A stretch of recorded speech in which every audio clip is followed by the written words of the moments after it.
Welcome to our lectures on the microgrid and the control system. Today we shall continue with the first part of the system, that is energy management system of the microgrid. So, it was continued from the previous lectures. So, these are the inputs, loads and the weather forecast. From the historical data, you are aware of the load pattern, and thus you can have a load forecasting based on that, and there artificial neural networks, AI find lot of application on it. And same way for the weather forecasting, Met department will provide the precise data or the precise time of generations. And then also it is important to know that state of charge of the batteries and all those issues. These are mainly SOCs of battery or any other storage elements conditions. And then comes into the picture operational security and the reliability constraint. So, you may put an operational constraint that batteries should not be charged from the grid, it has to be charged from the solar. So, this kind of constraint, and there is a reliability constraint. So, you want to have some kind of SOC. Before that you can have a switch on to the maybe the load shedding mode or the shut down the non critical mode. And of course, you require to have a power quality requirement, like you want to make it a PQ control, and you should inject power at unity power factor with a very low THD, and also whole purpose would be to reduce the operational costs, and thus by the electrical you require to know the electrical distribution systems. These are called the states. So, please do not confuse. Generally what we understand, states are the current through the inductor and the voltage across the capacitor, but states can be the different stakeholder, different nodal point can be the states. So, you apply the energy management system and the input export power from the main grid. So, that is something you will decide depending on these inputs. Thereafter dispatch of the distributed energy resources that comes with the generating unit and the energy storage element, and load shedding and the curtailment scheduling of your non critical loads. So, this will act, this will be the input and this will be the actions, and you may have a if then logic also, and for this reason FLC kind of system works very fine in the microgrid. Now, that is what we are going to elaborate now in this lecture. Load consumptions and the weather forecastings are the crucial for the energy management system. So, you require to know when your peak will occur and how far it is from the input peak of the solar and wind. So, how can we try to match these two peak by shaping the behavior of the people by the differential tariff, let us say. So, this is the task of the energy management system. Whether the information is used to estimate the generations of the renewable sources, whereas the load consumptions informations enables the EMS to define the operation of the distributed generations and ESS. The accuracy of the forecasted data plays an important role in the operation of the microgrid. So, that is something we require to consider very seriously, that accuracy of the forecasted data plays an important role in operation in the microgrid. So, more precise and more accurate are these datas. So, you can deliver our results more better. So, more better will be the other control and the operations, and changeover can be smooth. And if by somehow the load consumption or the generation values are underestimated, then the grid operation and the stability can be at risk. So, if you do not consider that some kind of load might be uncontrollable and they put up this load at a great extent and you do not have that informations, then you will make whole system vulnerable. So, for this reason we require to track those information, like can be in a part of the microgrid. You might be organizing a conference, let us say in our campus in IIT Roorkee, if you treat as a microgrid, and when we have a convocation, all of a sudden power consumption will go up, or when we have a technical fest, this is coming, so that the power consumption's pattern will change. So, those information has to be realistically accommodated in the system, that is very important. Then the grid operation and the stability can be at risk due to the insufficient spinning reserve of the ongoing units, that is very important. So, you know that you have planned for energy resource, and if it is not accommodating, then we have to consider only that part with this battery resource, and the rest of the part you consider to be the critical non-critical load, and accordingly you have to reschedule your operation. If load consumption or generation values are overestimated, a large number of unit will be dispatched and the operational cost will increase. So, if you have more generation than what you have estimated, then of course, and you cannot store into your energy storage system. So, you require to dispatch that power to the grid, and thus you can have a operational cost or operational resource. And there is a different kind of tariff in India, that because if you take the rooftop model, you can exchange power in a year, and you may have a power surplus, or power surplus is more or less, and here generally what happen, you get the concession, but if you export more you do not get the payback. So, ultimately you have to be the net load, that is a policy maybe the government. So, accordingly you have to act within it. In general, the accuracy of the load consumptions and weather forecast are limited by characteristics of methodology used by corresponding module. That is something we require to consider. Now, we have to understand. So, this is a new concept, and we are deviating from the conventional grid in this way in the microgrid. It says that demand side management.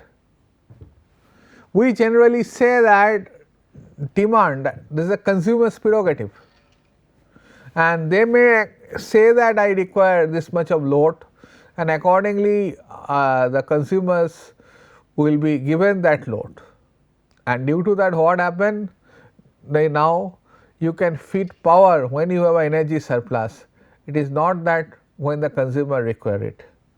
So, for this reason we require to also understand the demand pattern, and we require to also manage it properly, so that we can better match with your generation pattern. This module plays an important role in an interface between the microgrid and the final users. Its main function is to interact with the consumer to define a suitable schedule for the controllable loads. So, if you have a controllable load, it should be required to be scheduled. So, all the high power load should be controllable, and this has to be program initiated. So, that is something that automation it is required to be done in case of the microgrid. In this case, a manageable load can be classified into two groups: cuttable load or the load shedding load, So, that is something when you are energy surplus, then only you operate. If you do not have a energy deficit or if you do not have any surplus, it is a uncommitted expenditure, something like that, you should off it. Whenever you got some kind of energy surplus due to the high production of the solar and wind, then you negotiate those loads. Curtail load are those that can be disconnected at any time, implying the certain cost and whose reduction can be specified by the parameter such as percentage of the load curtailment and the maximum frequencies, maximum frequency of curtailment among others. For example, corridor lights. Corridor light, there will be some emergency lights. You can put those emergency light and off your corridor lights for when there is a constraint of the generations. So, these are the few things you can work on it. And shedding loads are those whose consumption can be rescheduled and that can be specified by the parameters such as maximum length of the rescheduling time and cost of the rescheduling among others. For example, let us take a condition that you came home and you require to go out, and for this reason you require to take shower and you are going to use geyser, and you have to require to charge the electric vehicle, and third, and of course you want to wash your clothings. But anyway, you can see that among these three requirement, you can set a priority from your individual level and the microgrid can set for itself. And so, it can set that clothing maybe you require tomorrow morning. So, for this reason what you can put the least priority to your cloth wash. So, what happen you geyser and the battery charging of the electric vehicle will take the precedence in that case, and so you are rescheduling the time. You may require half an hour or 45 minutes to wash your clothes, and that is your rescheduling time. And cost of rescheduling. So, you are shifting the load from this point to this point. So, you came from the office, so it is around 6 p.m. So, your energy the consumption peak is there. So, when there is a plenty of energy available in the grid side, maybe at 12 or the 1 a.m. in night, so you can reschedule it. So, in that way we can go for controlling the high demand load. The demand side management of DCM adds flexibility to operation of the energy management system to the microgrid itself, especially in standalone operation. When it is standalone, so we have to sustain our load by our own generation, and for this reason that is highly important. You have to take in a queue process once there is a energy available, and it will be you ensure that availability can be fulfilled for that duration of the time, then only you opt for it. So, it is not that solar power generations and also you require to check the state of the charge of the battery. If some way or somehow the solar power come down, so whatever your task you have initiated you can fulfill. It is not that your washing machine will stop half of the after 15 minutes washing machine will stop working. So, once you have allotted, it should complete its work. So, moreover, the DSM makes it possible to develop demand side response initiative that alleviate the system's overload during the peak period of consumption. That is something we require to understand. So, this demand side management makes possible to develop demand side response initiative. That means, see what if I would have been in a normal grid connected mode, Even if I came in 6 p.m. in evening, there is a peak load. Do I bother to start my dishwasher or washing machine, which may not I require at that moment? I will simply switch it on, because tariff is same. But here, by this initiation of this DBMS, this this demand side management, so you essentially curtail down your peak load, and thus it helps to the overall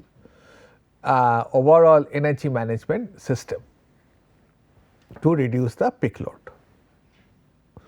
This module performs state estimations. As I told you that node voltages can be a state based on the real time measurement of the electrical variable such as the voltage and current at each node. It collects informations related to the real time states of grid, which in conjunction with the power flow functionalities, it makes it possible to have a generalized overview of the microgrid status. So, you have a overall idea how much power surplus is available, how much you have leeway is available to accommodate another load for half an hour of time, or once this some machine, once maybe actually one of the neighbors is washing, once they curtail their load after half an hour, you can start something like that. These informations will be available here. The information provided by the state estimations and the power flow module is used to adjust the control action executed by other control levels, as well as to improve the short term operations scheduled by the EMS. So, that is also we require to understand it. So, informations that actually we get from the state estimation, the power flow module used to adjust the control. So, we got a different level of voltage and current.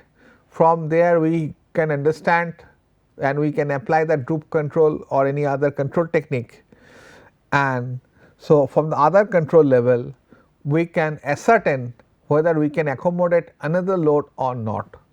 So, that is something, it is a short term operation scheduling of the energy management system. Information processed by this module is essential to guarantee that operation constraint, like you have the leeway to accommodate another load or not for the period of half an hour. So, or whether you have droop control will allow within the tolerance limit of this distributed generations as the voltage magnitude and the current limit within the system. We have to check that the load current in a particular node, how much it has increased and whether it can be accommodative. And same way we have to check the node voltages, so that how much it has been dropped. If it is in well acceptable drop to accommodate, we will go for it to accommodate another loading. So, another important aspect in the microgrid that help us to shape up our pattern of consumption also, that is load leveling and the peak shifting. And in India we have a 2 peak loads generally, but it is a oversimplified pictures, and we have seen for the duration of the 2 hours we can have a plotted for the 24 hours. We have a peak load demand generally 8 to 10 am in morning, and it is 6 to 9 pm in evening. So, you can see that, and we may capture the data in the morning. You start your activity from 8 am and thus your load has increased, and then again it will come down maybe for a short interval of time, and at 9 all of a sudden your office starts and you switch on the ACs and all those things, your peak load all of a sudden will jump by 20% or 30%, and it will be continue to so. Then gradually again it will come down and it will be settled down to this load. And ultimately what we require to do, you can see that these zigzag lines are the actual load patterns, and you want to shift this peak to here, and so that you have a peak shifting and your power demand at the peak has been reduced and been shifted here. And how can you do that? Of course, by shaping some of the loads when your loads are less. So, let us see that the major energy management functions includes load leveling and the peak shifting. So, they are widely used to mitigate load fluctuations and improve the power quality. So, your load change will be a zigzag line, so that you can flatten up by this behavioral technique. The load leveling is an important function of ESS. It is useful to reduce the influence of the load variations and lower the cost of the microgrid, because if difference of the actual generation and the load has to be supported by your energy storage element. More the mismatch, bigger will be the size of the energy storage element. Also, to store that energy, you require to increase the size of the solar installations or any other renewable energy installation. And for this reason, the load variation and the lower the cost of the microgrid. So, for this reason, if you have a less load variation, it will reduce the cost of the storage element as well as the renewable energy installation, and thus it will reduce the costs. The principle of the load leveling is shown in this figure. The original load in the figure is changing constantly due to the switching on and off of the devices of the system. With the help of the ESS, the sudden increase and sudden decrease can be compensated for, which means that ESS works like a floating load, floating bipolar load, or I mean to say it can be positive or negative. It may absorb power or you can give you the power. The resulting the load curve keeps constant during the fluctuation if the mean value of the load does not change too much.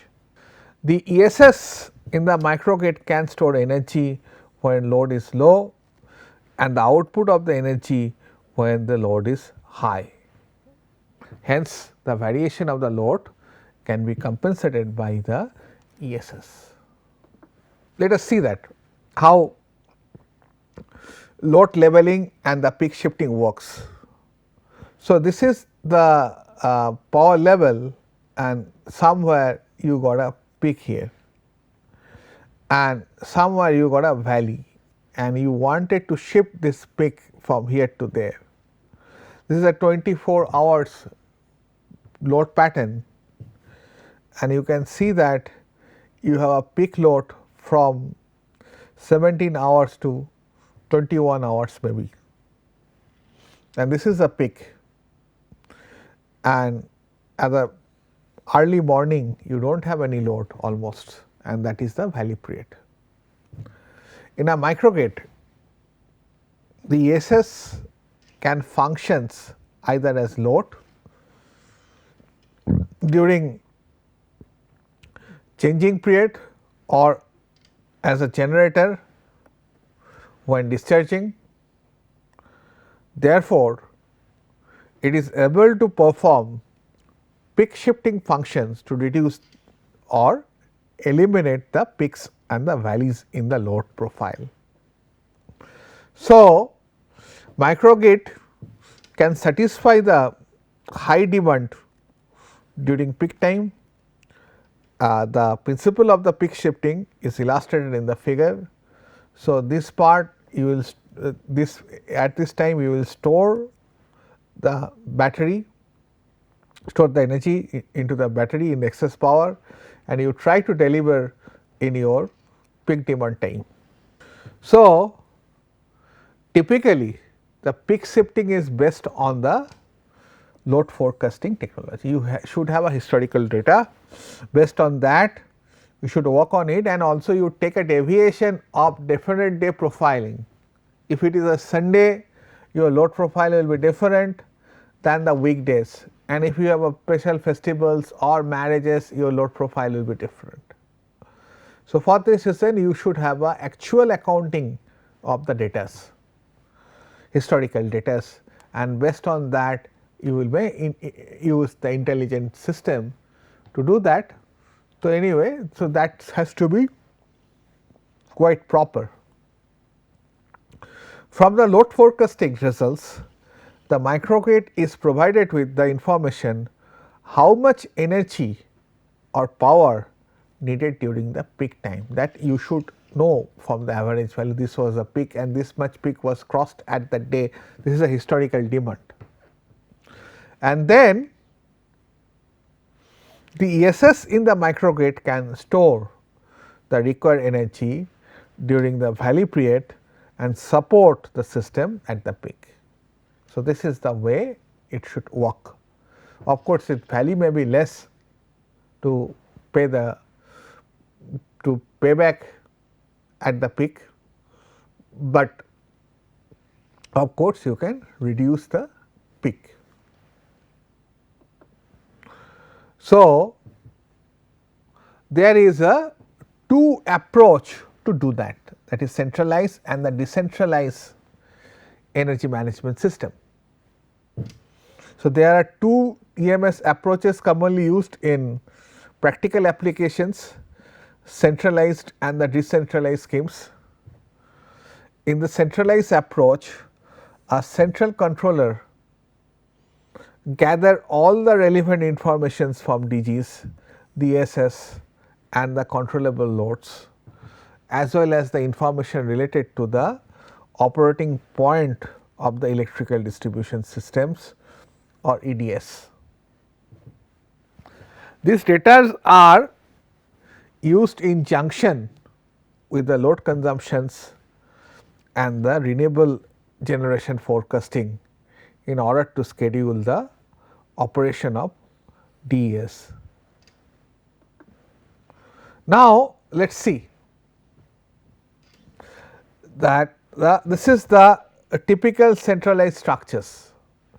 You got microgrid controller, and from there you have a input from the wind generation, you have a solar generation. This is a local controller of the load, and which will be scheduling the load, whether you can initiate any action, any major action in the loading. It is not a switching on an LED lights, that is quite less, but once you are switching a bulk power, so that is something we have to estimate.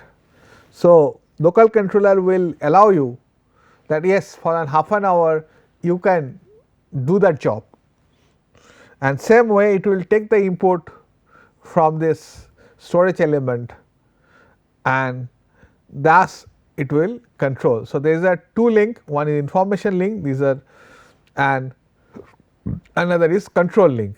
If the whether it will check that it is running in MPPTs or not, then it will shut down the local load if required or not allow to enter a new load, and according it will check the status of the energy storage elements and it may charge or discharge, that pattern also be changed. The typical structures of a centralized EMS is shown in the figure 4. The adoption of a centralized approach enables the implementation of offline dispatch routine, since all the important information is available at the controller. Now, few features of the centralized and the decentralized management system. This structure is suitable for small scale microgrid if it is centralized. So, one controller can work upon the total part which operate most of the real time connected to the grid in application that require high confidentiality and the inflexible systems. The main advantage of this centralized systems are the broad supervisions of the microgrid. It has a look over the total microgrid. So, it does not it is not like that it cannot see the part of the microgrid if it is a centralized control, and thus accuracy of dispatch considering all the distributed resources we can see at the same time with accuracy, possibility to develop the online routines, some scheduling or something, and confidence the operation information gathered in a central controller, accordingly it will be processed centrally. So, but if the data are huge, it will take huge time to compute. For this reason we require to take the decentralized approach in a little bigger system, whereas that is a decentralized system, all the decisions are taken in a distribution fashion once DG's ESS controllable loads have reached the common consensus that what should be the mode of operations in a microgrid, whether it will be islanding mode, whether it will be a grid connected mode, whether it will be a VFIF control in case of the AC microgrid, whether it will have a PQ control. And this is the typical structures of it. This is a microgrid controller and they generally communicate with the wind turbine, but once they got into the consensus they take its own decision to operate inside it. So, that is the way it operates. And decentralized approach is generally implemented using the multi-agent system that which I have discussed in the previous class, which is consumers, distributed generation ESS and the main grid are defined as an independent agent and they take their own decisions and autonomously define their schedule. MAS can describe a combination of the multiple agents that interact with each other to achieve the global and the local objectives, and each agent can optimize its own operation, thus control become better according to the objective required or set by this the local goals. Features of such as connectivity, quantity and the type of informations, functionality of the each agent determines the performance of this EMS. And so, this is very important topic, that is fluctuation and the suppressions or the intermittency in mitigations. In many microgrid, renewable energy are the major generation source, especially during islanding mode, and renewable energies like wind, solar are usually unsteady in natures. So, it will can keep fluctuating in time. The output of the wind turbine and the solar panel are intermittent due to the weather variations and such as cloud of the photovoltaic arrays and the wind speed for the wind turbine. In addition, microgrid is a strong and the utility it is not so strong like a utility grid and in inertia is less. So, the fluctuation of generation may cause remarkable variation in the network frequency and the voltages in case of the AC microgrid and the voltages in case of the DC microgrid, and thus it makes the microgrid unstable. And for this reason, to overcome this fluctuation pattern of this power of the renewable energy, we require to implement the ESS to mitigate the fluctuations. And the three different fluctuation suppression techniques are generally considered or introduced. Their constant power control, they will maintain the power constant. So, it will charge or discharge the battery according to the energy surplus or energy deficit, or the energy output filtering and the ramp rate control. If the power is ramping on, then also you can take the objectives. The objective of constant power control to keep the output of the renewable energy constant. That is something we require to do that in case of the constant power. The output filtering aims to utilize the ESS to simulate the bypass filter, so that high frequency, that means the fluctuations part of the load can be eliminated from this storage element. And the third one, the ramp rate control aims to keep the rate of change of renewable power generation within a desirable rate. The generation at 9 am, generation at 12 am has a vast difference. So, for this reason we require to have a ramp rate control and extra power should go to the storage element. Thanks for your attention. We shall continue our discussion in our next class.